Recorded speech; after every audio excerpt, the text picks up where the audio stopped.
So managing for quail on working lands can take a lot of different avenues. We can go from very simple management of odd areas and things like that all the way up to looking at our crop field edges and areas within our farm landscape that we could maybe choose to do something different and implement some conservation practices that are beneficial for quail that might also improve our bottom line. One of the practices that we have for quail is CRP, and CRP is many different practices. What you have here behind me is a CRP practice. It was probably more intentionally done as a wetland buffer here, but planting some of these buffers and some of these conservation practices to native grasses like broom sedge and switchgrass and some big bluestem like we have here in this field behind me can be extremely beneficial to the farm landscape for bobwhite quail. In the past, a lot of our conservation practices have been planted to thicker grassy stands. This one here is a good example of that. It's definitely a great starting point for managing for quail on our property. Some spraying to reduce the grass or light disking or prescribed burning increase its usefulness as a buffer for water quality and make it more beneficial for quail. So these practices that we're doing for quail management aren't just for quail. We're benefiting a whole suite of conservation on the farm landscape on these working lands. Everything from soil erosion to water quality to wildlife habitat can be benefited by planting native grasses and native forbs on the working landscape here on the farm.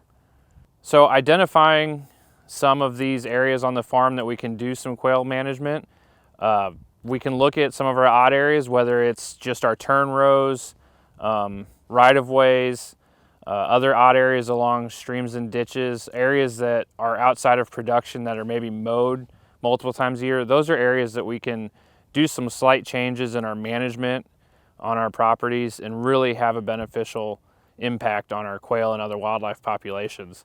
Taking those areas that might now be in non-native grasses like Bermuda or Bahia or even fescue and turning those into areas that are mostly native grasses and native broadleaf plants and either reducing or removing our mowing regime on those places can really benefit quail as well as pollinators and deer and turkey and everything else.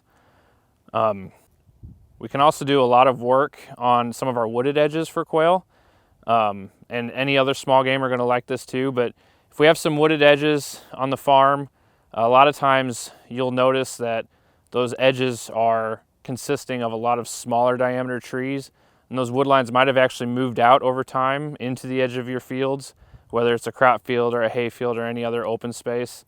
We can take those edges and kind of push it back and do edge feathering, where we just go in and cut down those trees and treat the stumps, and we leave those trees laying in place on the edge of the field where we fell them, and that creates instant shrubby cover that is very important for quail and rabbits and other small game. And deer and turkey really love this type of habitat work too, but that shrubby cover is often a missing component that we have here in Arkansas. We have open fields and we have woods that can also sometimes need management, and we don't have a lot of true shrubby areas to attract our coveys of quail and keep them and hold them through winter.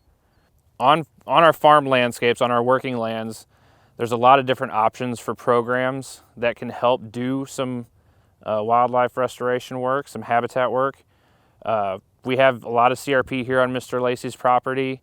The CRP can be a great program, and it can really help us improve our wildlife habitat, as we can see here behind me. With anything, there is going to be some management. Quail habitat is not something that we can plant and walk away from. It does require some work every few years to maintain it in a good state, to keep it as good habitat. We also have WRE, which is a program that is often used here in this part of the world as well. A lot of times our CRP and WRE acres are planted to trees. When those tree stands are young, they can be excellent quail habitat. We have these small trees that kind of mimic, the shrubby cover that we need, and until they get large enough and crown over, we have a lot of herbaceous growth on the ground coming up underneath there, which is excellent quail habitat. There are also many NRCS programs like EQIP and CSP. These programs can help provide cost share to the landowner to look at doing a whole host of different types of projects, whether it's waterways, field borders, just wildlife habitat plantings on odd areas. If you do have areas that are outside of production and maybe in Bermuda or fescue, there's cost share available to help spray those out and convert those to native grasses and forbs. And some of those cost share opportunities are very good and can be very beneficial to the landowner and help them accomplishing their wildlife goals. In Arkansas, our quail population has been declining for a long time, probably since the 1980s. Has been a pretty steady decline in our quail population.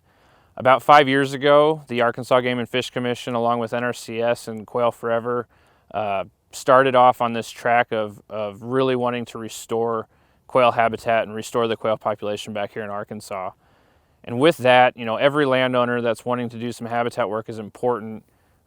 We've really lost a lot of just habitat that used to exist on our working landscapes and on our farms.